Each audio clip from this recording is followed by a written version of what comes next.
Salam sejahtera, terima kasih kerana bersama dengan saya di Nazilin Unity Channel. Petang ini sekali lagi digemparkan Malaysia dengan kemunculan semula Tun Dr. Mahathir Mohamad dalam dunia politik Malaysia. Hari ini Tun Mahathir dengan usia yang lebih daripada 99 tahun kini tampil lagi. Ada netizen yang menasihati Tun Mahathir supaya berhentilah daripada dunia politik. Sudah cukup berkuasa selama dua kali sebagai Perdana Menteri, lebih 22 tahun dalam dua kerajaan yang berbeza. Selain daripada itu, mereka kata umur Mahathir dah terlalu tua. Berilah peluang kepada pentadbiran terkini untuk memerintah negara ini mengikut acuan terkini, kata mereka. Jangan lagi masih sibuk untuk cuba campur tangan dalam kepimpinan negara, nasihat netizen kepada Tun Mahathir. Hari ini kita dikejutkan lagi dengan kehadiran sekali lagi Tun Mahathir Mohamad sebagai orang tengah ataupun orang penasihat kepada Perikatan Nasional pula. Sebenarnya ada netizen yang cuba menasihati Perikatan Nasional supaya lebih berhati-hati dengan Tun Mahathir. Karena Tun Mahathir sudah banyak kali menjadi penasihat kepada banyak perkara dan ada yang berjaya, ada juga yang kini menjadi persoalan kepada ramai orang.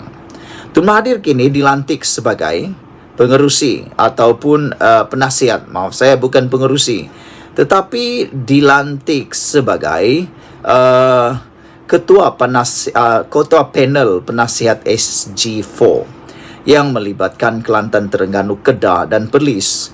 Mahathir turut berkata, negeri Perikatan Nasional kini membentuk syarikat SG4 Group untuk kongsi kekayaan bersama. Ada netizen yang memberikan komen untuk isu kali ini di ruangan Malaysia kini. Mereka kata, baguslah 4 buah negeri yang ditadbir oleh Perikatan Nasional ini, iaitu Terengganu, Kedah, Kelantan dan Perlis, bekerjasamalah untuk membentuk kekuatan sendiri. Tapi ada juga yang cuba meneka agak-agak siapakah kerajaan negeri yang akan disedut kekayaan berbanding yang menerima. Ada yang menjangkakan mungkin kekayaan Kedah yang mungkin akan mengalir ke Kelantan, atau kekayaan Kelantan yang mungkin akan mengalir ke Kedah, atau bagaimana prosesnya. Menurut apa yang dilaporkan di Malaysia kini ini, menurut laporan ini, mereka akan berbahagi kekayaan supaya seimbang. Jadi ada juga netizen yang memberikan komen. Kata mereka, dia jamin, Pepel Maus kata jamin, 2 tahun saja perkongsian ini akan berjalan dan akan seakan-akan hidup. Tapi lepas 2 tahun, apa yang disebut SG4 ini akan lenyap begitu saja, kata Pepel Maus. Dia kata, mahu ke rakyat Kedah nak kongsi kekayaan hasil masul dengan Perlis atau Kelantan? Cerita je, kata beliau. Itu persoalan yang besar. Sebenarnya, adakah rakyat Kedah mahu berkongsi kekayaan dengan Perlis? Mahukah rakyat Kedah berkongsi kekayaan dengan rakyat Kelantan?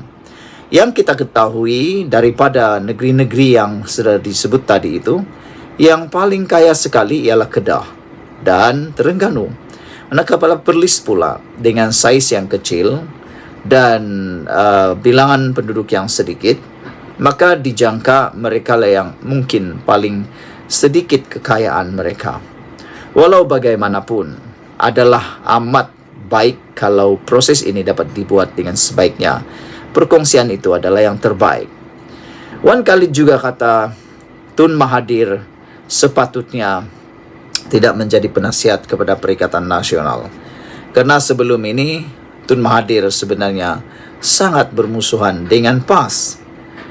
Greenpeace kata dapatkanlah hasil yang lumayan sebelum PRU 16. Manakala ada lagi yang mengatakan bahawa Golden Ghost kata dah start dah.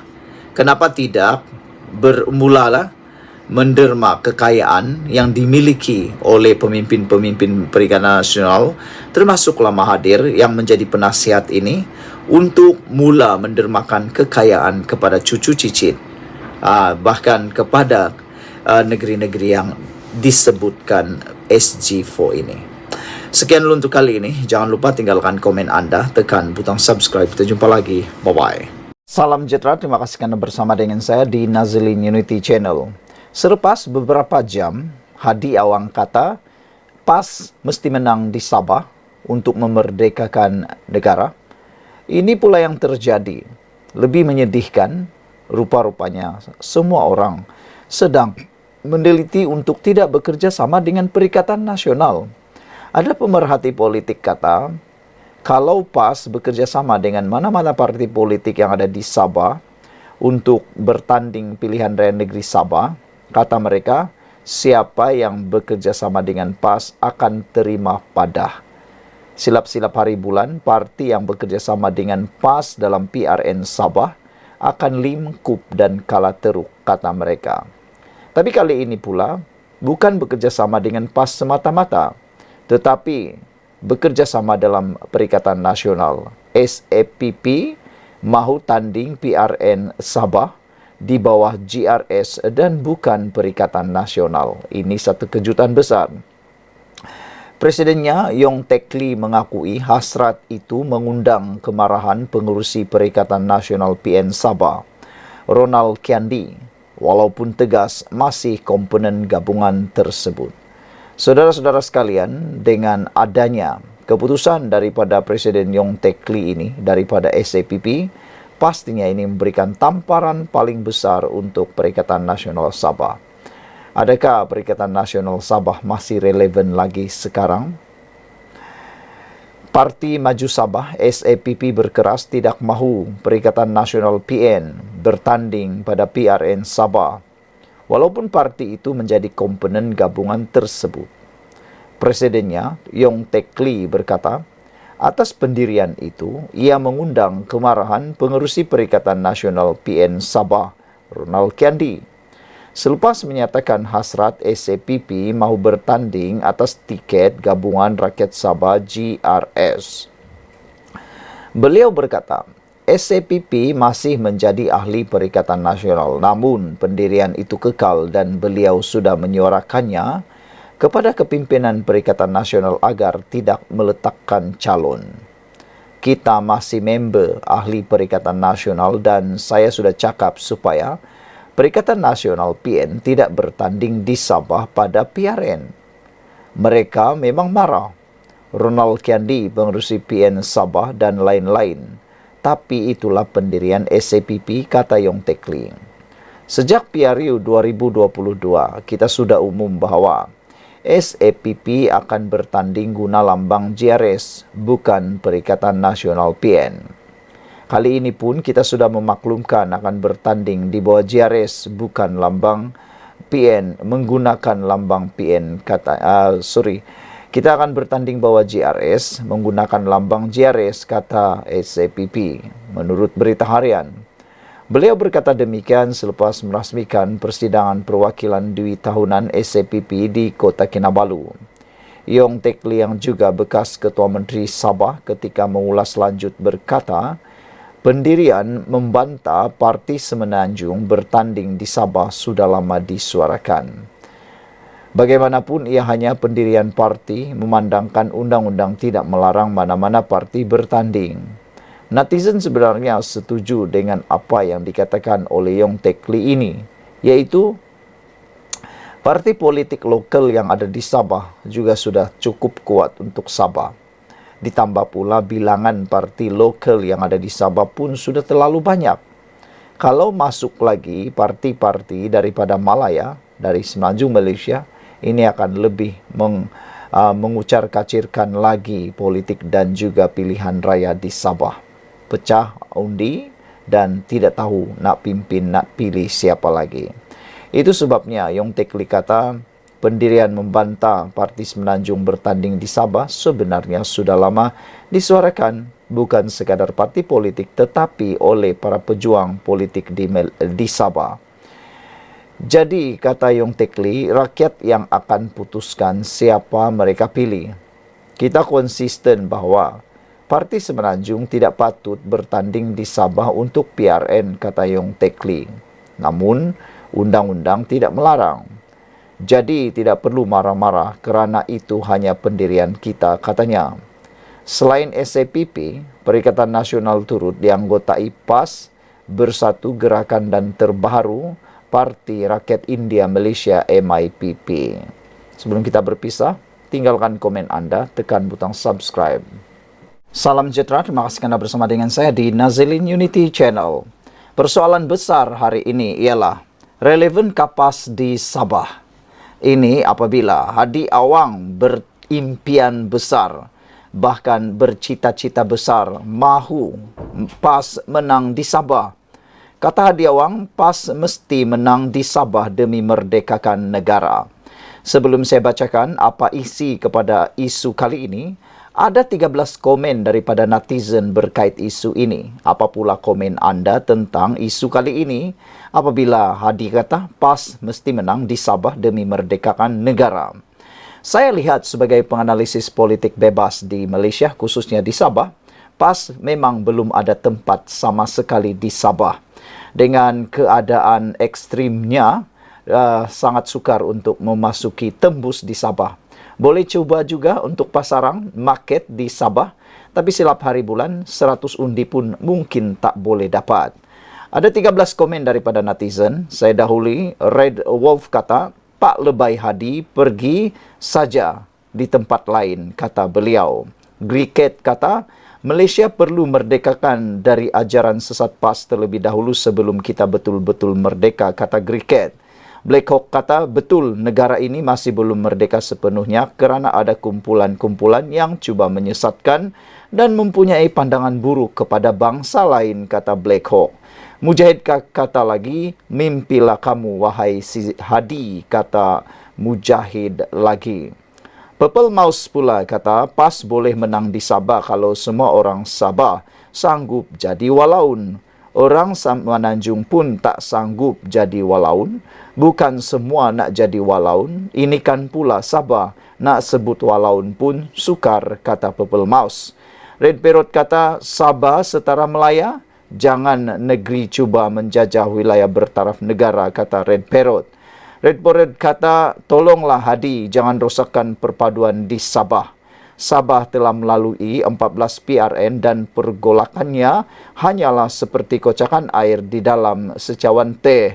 Jangan sampai pula sebesar air bah. Tok Mudim kata, sudahlah Hadi, kegagalan kamu menang di kerusi Sabah menunjukkan betapa gagalnya PAS for all kamu tu. Yang benar pasti tegak, yang batil pasti jatuh. Kalau PAS tak pernah tegak dan asik jatuh saja di Sabah, baik kamu menilai semula adakah politik berunsur agama oleh PAS itu batil dan sesuai di Sabah. Ramai penganalisis politik di Sabah tidak setuju kalau PAS bertapak di Sabah. Plain Woods kata, sudahlah, jangan kacau dan hancurkan Sabah. Ekonomi seperti Kelantan, tiada langsung pelabur asing, kosong memang kosong, kata Plain Woods. Bumi Putri pula kata, bolehlah kalau kamu keruhkan air pipe di Sabah, katanya. Teh tarik satu, kata Scarlett. Black Panther pula kata, tolong jangan, orang Sabah tidak mahu dijajahi oleh PAS, kata Black Panther. Green Cheetah 3211 pula kata, Pak Lebay, jangan mimpi nak menang di Sabah. Jangan bawa masuk sentimen perkauman dan agama kamu yang ekstrim itu di Sabah, katanya. Orang Sabah benci orang politik yang guna kaum dan agama sebagai alat politik untuk dapat sokongan. Kepada kerajaan Sabah, tolong blacklist parti PAS dari masuk ke bumi kita orang Sabah, kata Green Cheetah 3211. Mereka ni gila kuasa dan suka fitnah dan menipu, kata Green Cheetah. PAS duduk diam-diam di negeri kamu, jangan datang kacau di bumi Sabah, kata Green Cheetah pula. Apa pendapat anda apabila Hadi Awang, Presiden PAS kata, PAS mesti menang di Sabah demi merdekakan negara. Adakah maksudnya PAS ini kunci kemenangannya? Sudah tentu.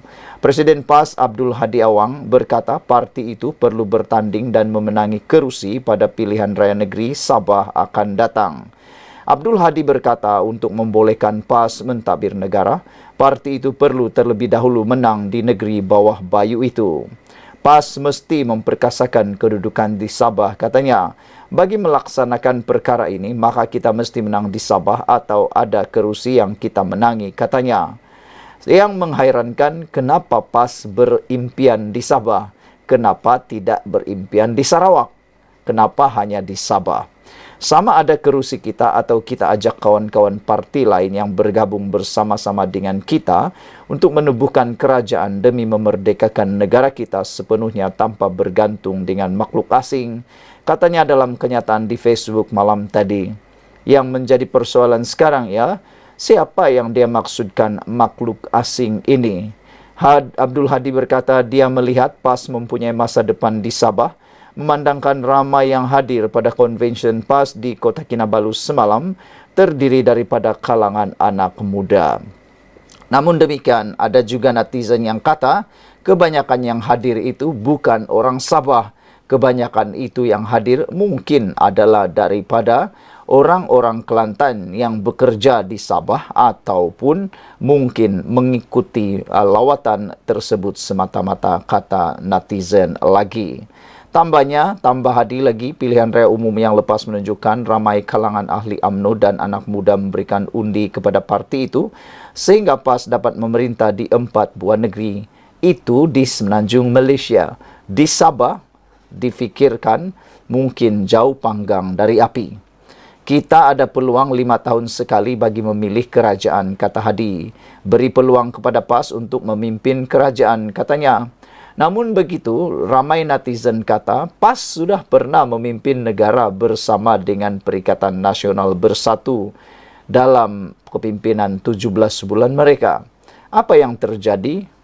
Anda pun tahu. Paling teruk sekali dikecam ialah Abdul Hadi Awang, diberi duta bertaraf menteri, tetapi ramai netizen menggelar beliau sebagai menteri yang bekerja gaji buta. Karena ramai yang kata beliau tidak ada pencapaian sama sekali. Kita mengharapkan, kata Hadi Awang, perubahan yang telah berlaku kepada anak muda merupakan perubahan yang positif kepada Sabah. Menjadi persoalan ialah yang dia kata itu di Semenanjung saja atau termasuk di Sabah atau dia rangkumkan sekali. Terdahulu dalam ucapan perasmiannya, Abdul Hadi menekankan perlunya PAS mempunyai kerusi di negeri ini untuk mewakili suara parti itu. Ketika ini PAS mempunyai seorang adun dilantik, yaitu Ali Akbar yang dilantik ketika PN masih sebahagian daripada kerajaan negeri selepas PRN 16 pada September tahun 2020. PAS pernah meletak calon di beberapa kerusi pada beberapa pilihan raya sebelum ini, namun gagal memenangi sebarang kerusi.